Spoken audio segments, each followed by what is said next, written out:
So here's today's crazy job. It's going to go on for a few days. We're going to have fun with this.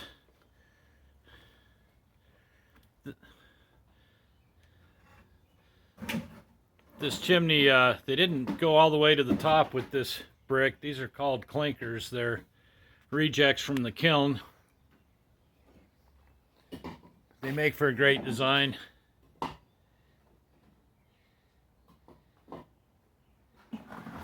And we're going to kind of sort of duplicate this design.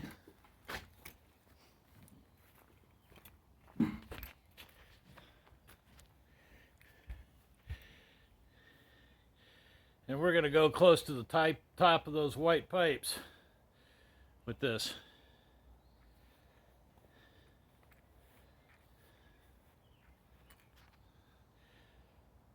Here's the clinkers we had to find online. We had to have these shipped in from Missouri, or as the natives there call it, misery. I know because I've been to Missouri and spoken with the natives.